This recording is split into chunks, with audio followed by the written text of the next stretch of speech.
Hi guys, is one of your cactus or succulents rotting? Don't worry, it happens to the best of us, and sometimes it has nothing to do with any mistake you made in cultivation, and it may have something to do with external factors like bugs, or in my case I think in this particular plant it was bit by a rat, and that sort of started an infection on the skin. Anytime you have any sort of abrasion or wound on the skin of a cactus or a succulent, it basically invites external organisms like fungal infections and rot to come into the organism of the cactus. And so basically anytime you have a lesion on the skin of a cactus, you have to watch it and you have to make sure you don't start seeing any sort of discoloration or softness. And if you do, you want to act quickly. The faster you catch something like an infection or rot and you act on it, the better the chances are going to be that that plant is going to survive, and you will be able to in this case I'm going to also show you how to propagate it if you can. If you have some grafting stock, I like to keep grafting stock available all the time just in case something like this does happen. You're able to save your plant and also propagate it, so hopefully you have more specimen to go down the road. So let's get into it, guys. I'm going to show you what you need for this job so that you can hopefully keep it available in case you run into this sort of emergency. You don't want to be running out to the store to buy this stuff or to order it online once you see the rot, because it will be too late. Like I said, you want to act as soon as possible, and the faster you do, the better the chances are going to be that your plant will survive. So let's go. So this is what you're going to need, guys. Obviously we're going to need a plant that has a skin infection or some rot. We're going to need a blade and some rubbing alcohol to clean the blade. Before we make any cuts, we want to make sure that there is no contamination on the blade. And we're going to need some sulfur. Like I said, you do want to keep this around if you're collecting cacti and succulents. This has saved my life a bunch of times. When you see a tiny little onset of rust or rot, rust is another fungal infection that turns the skin orange. If you ever see that, you might want to treat it as well, the same way we're going to treat the rot.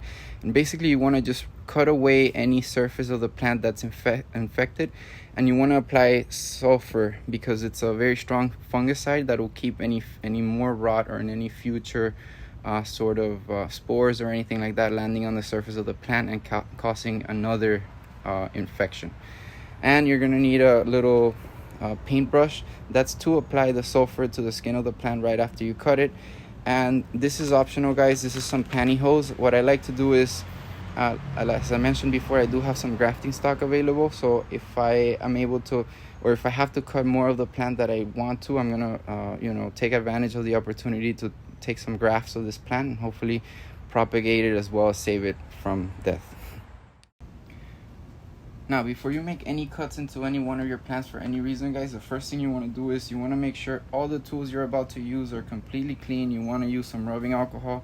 Make sure you get all the surfaces, especially the ones that are going to cut into your plants, very, very clean, because you don't want to contaminate them with any sort of spores or anything that could be on this knife. You don't want to transfer it to the fresh skin of the plant that you're about to cut, because that's exactly what you're trying to avoid, is contamination. So the first thing you want to do is make sure you get everything nice and clean. As soon as you cut into your plant, guys, you want to apply your sulfur as soon as possible to so that you don't give any chances of any spores or any other sort of mold or rot landing on that wound and infecting the plant. So what I like to do is I like to prepare sort of a little dish of this sulfur this way before I make any cuts, so that it's very accessible and easy to grab some as soon as I make the cut.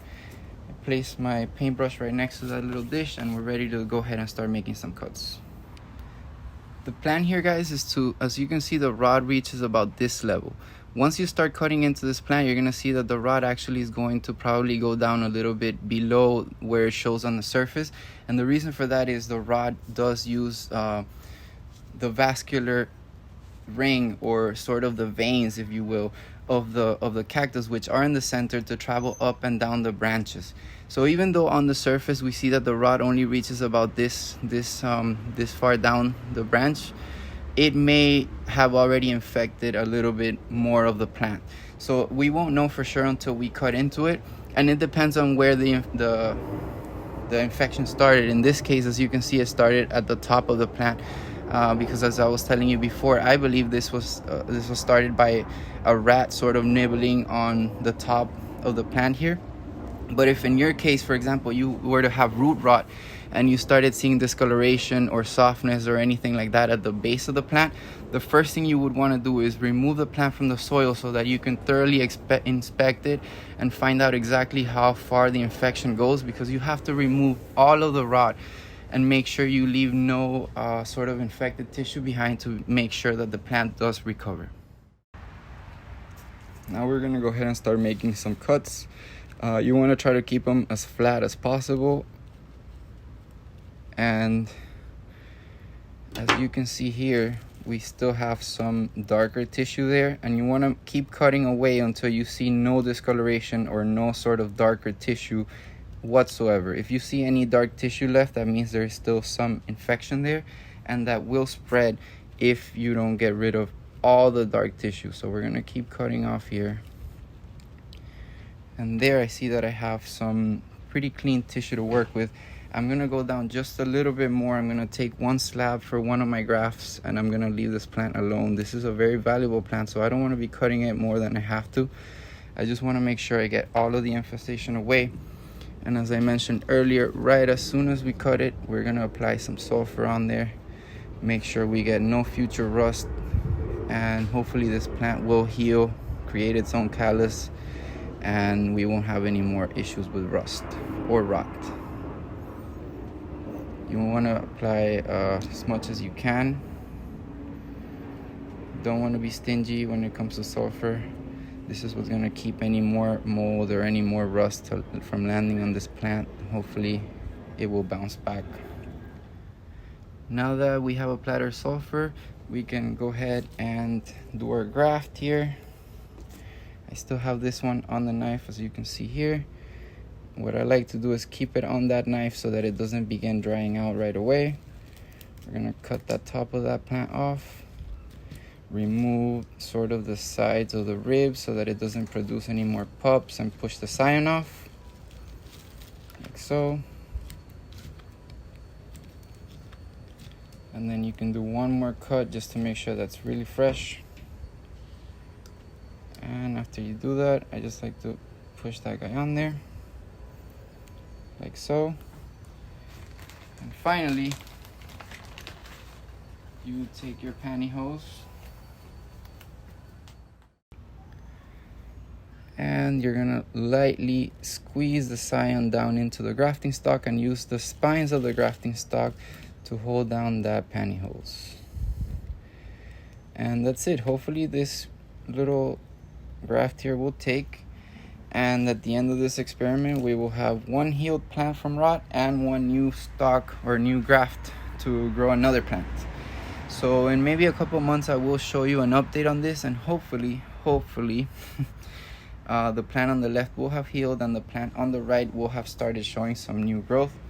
And after you've covered your plant completely with some sulfur, you want to place this in an area where it receives about 50% filtered sunlight. You do not want to place this plant anywhere where it will receive full growing conditions or higher sun exposure, because it will scorch. That wound does need to heal, and you have to give it a little bit of time for it to create a callus before you can place it back with your other plants.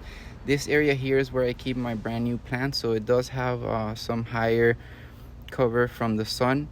It's about 50% shade, so it will be okay here for about a couple months. When I see the callus starts turning white, meaning it's nice and firm and it's healed over completely, then I will go ahead and place the plant back in its regular growing area. And you just want to make sure that you don't start seeing any sort of darkness again, or any dark spots or any orange spots on the area that you just cut, just to make sure that you don't get any new infestations or any new infections. And if the plant does look good and it does look firm, then you can go ahead and water. I forgot to mention, but you don't want to water these plants when they are healing. Anytime you cut a plant or you pot it, it's basically going through some stress, and you don't want to water it, you don't want to mess with it. Just leave it alone.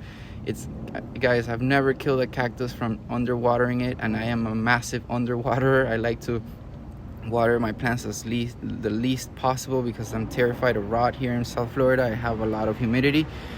But yeah, you are not going to kill your cacti by underwatering them, so don't be afraid to let them go through some drought and get wrinkly. They're cacti, they're built for it, and they're not going to dry out and die on you.